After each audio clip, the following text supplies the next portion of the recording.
Welcome back, everybody. Wanted to make a quick how-to play Clinks in 7.30. Obviously, I can't encompass everything in one game, but the goal is that if you are coming back to the game, maybe you used to play Clinks a lot, maybe you just knew how Clinks used to play, it's pretty drastically different now. So let's keep you from living under a rock and update you very fast. Banana slam jam.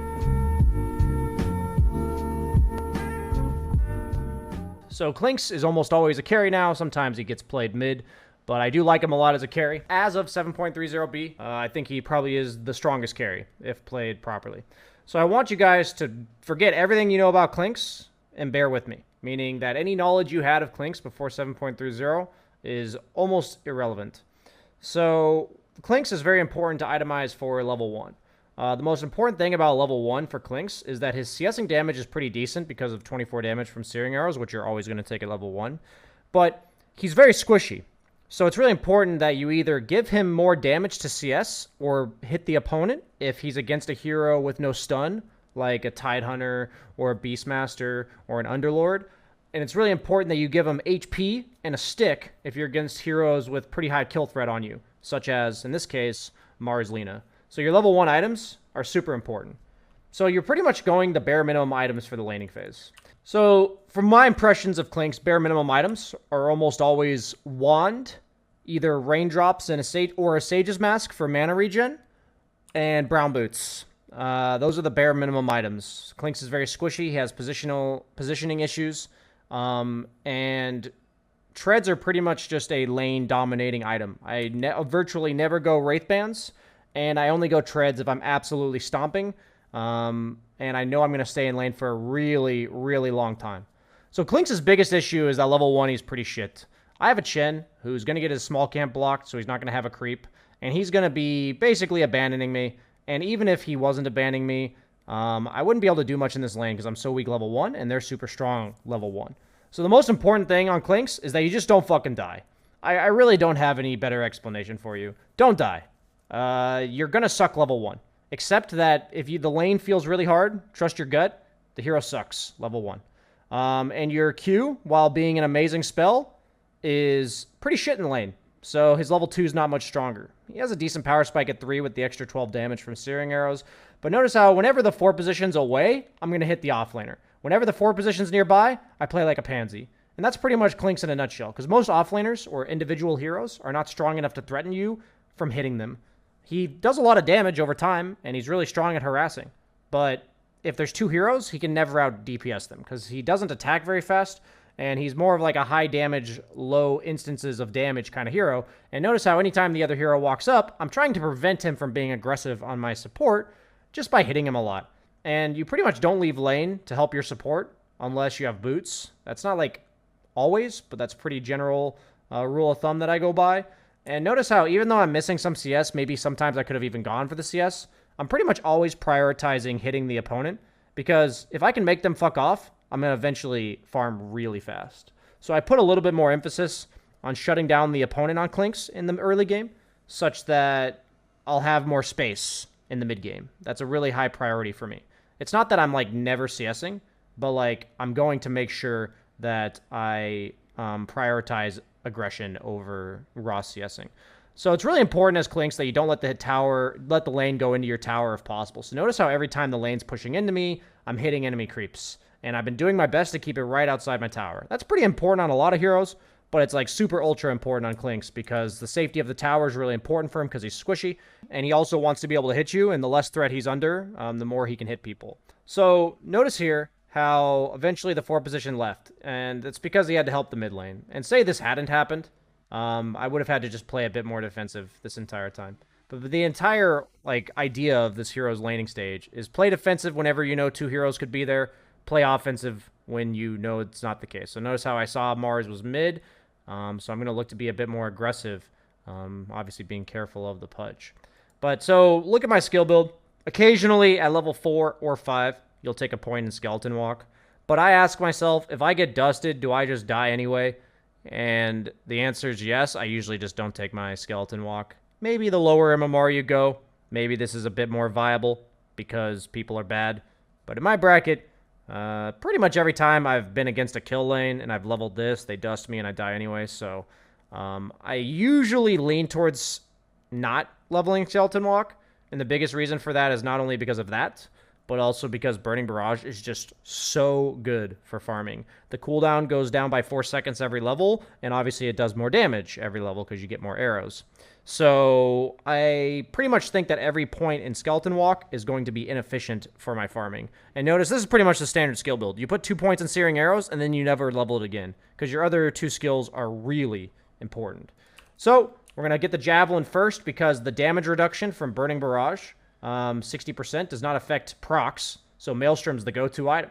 That has been the way it gets played. So you can use your Q for some quick CSing, or quick clearing of camps, but then you're going to notice that I just leave lane.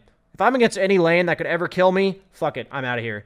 I can occasionally come back to lane to Q it, to push it out, to use my first spell and clear the wave, but that's pretty much the only way I'm ever returning to lane.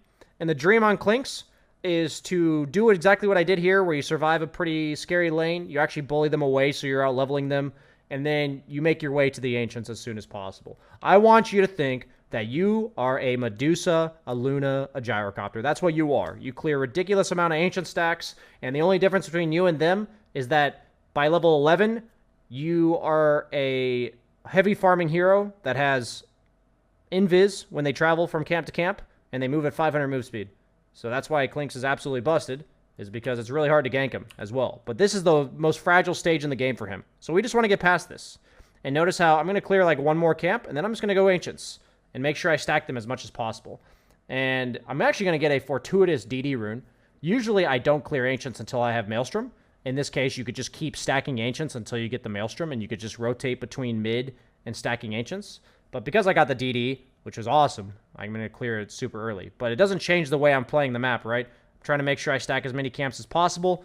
And this is a big one. You want to try to drag camps into each other so you can hit multiple camps with your Burning Barrage, as you're going to see me attempt to do right here. Didn't do it all that well, but it's something you can master with a lot of... That one was much better with a lot of games of Clinks. And this is the part of the map you like to play, is the top half right here. Playing away from your team, prioritizing your own farm, trying to end up at a camp at the minute mark. Notice how I stacked 2 camps there, and then I used my Q. And you can use your E. You can use Skeleton Walk while you're channeling your Burning Barrage. So if you're ever a little bit scared, just pop your Burning Barrage on a creep wave and quickly use your Skeleton Walk. And this is how Clinks works. If it's about the beginning of the minute and you have plenty of time to go back to Ancients, or the minute's like 10:50 and you've already cleared all the camps that you're going to farm, this is when you participate in fights. And you're pretty much like a PA, honestly, when it comes to showing up to fights. You're just going to throw out your Burning Barrage, maybe a couple right clicks, like from a long range, you know, she throws out her daggers. And that's pretty much your contribution. This hero's not a fight-heavy hero. He's not a building sieger for the most part, unless you win a fight. He just heavy farms, rotates to fights occasionally. That's what you're going to see here. Going to help my team real quick, because it's a pretty good amount of damage from this. But other than that, my right clicks are pretty bad. Obviously, Pudge has 0 armor, so it's pretty impactful for me to do that. And because my team won the fight, I'm going to hit some buildings. But notice how I'm always going to keep myself on the outskirts of the fight, because in the early game, that's Clinks' only weakness. Almost always trying to make my way back to the Ancients. If you can participate in fights and stack Ancients every time, that's the fucking goal. But if I were you, I'd prioritize stacking Ancients. So notice the farming patterns remain the same. If I ever don't know where the opponents are, or I just want to go faster, I'm going to pop my Skeleton Walk. You can always drag creep camps into creep waves and hit them both at the same time. I pretty much never farm with my burning arrows or searing arrows, because you don't have the mana. And as long as my ult's active, you do a pretty good amount of damage. Like the extra 36 on your 200 damage isn't that big of a deal. So any kill that I'm a part of is initiated by my teammates. That's pretty much Clinks. Don't force yourself to go to fights. Don't TP into your own safe lane most of the time.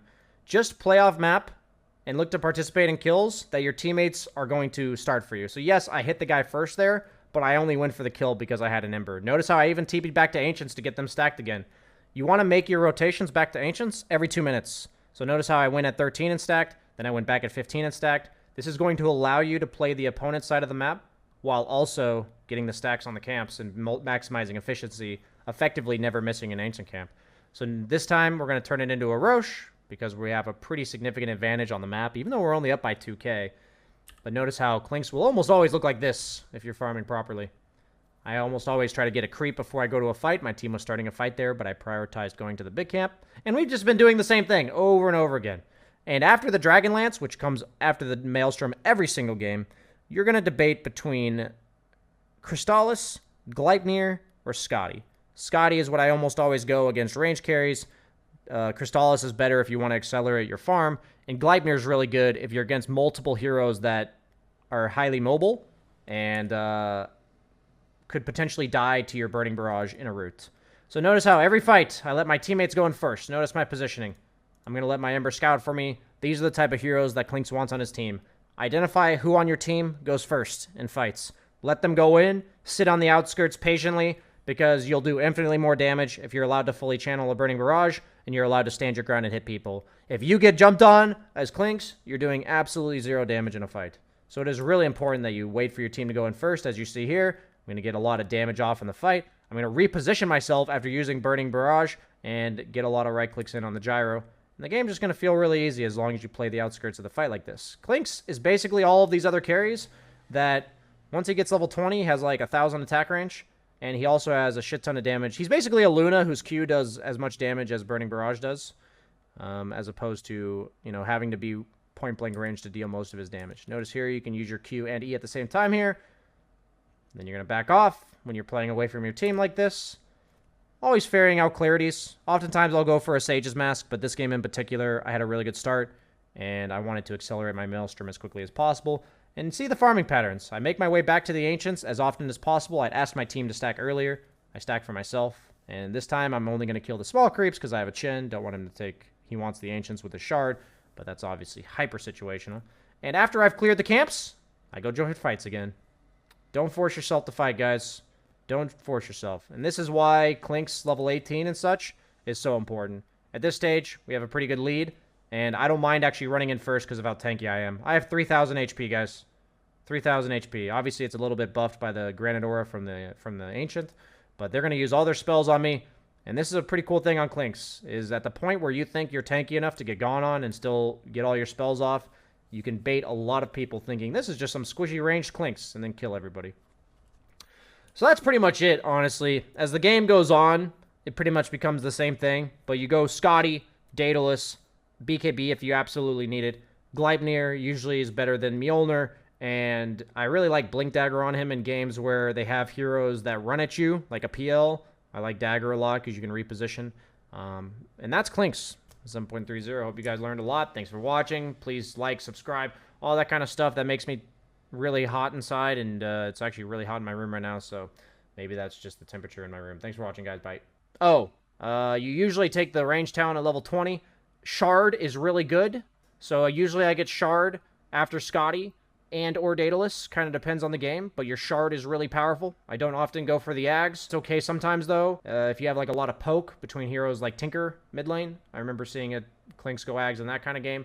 And then also at level 25, I lean towards the multi-shot talent. But if you're dealing with a hero like Lifestealer or Sven that you have to dump a shit ton of damage into them, I go for the 50% Death Pact bonuses because that's the only thing Clinks really lacks. But the multi-shot talent's really nice because it also applies to all of your Ag Shards and also helps you clear creeps without having to use your Q. Thanks for watching, guys. Bye-bye. If you liked this video, please like, comment, subscribe to the YouTube channel, all that shenanigans, because at the end of the day, YouTube does care about that. You may not care about it, I may not care about it, but the YouTube algorithm does. So please do.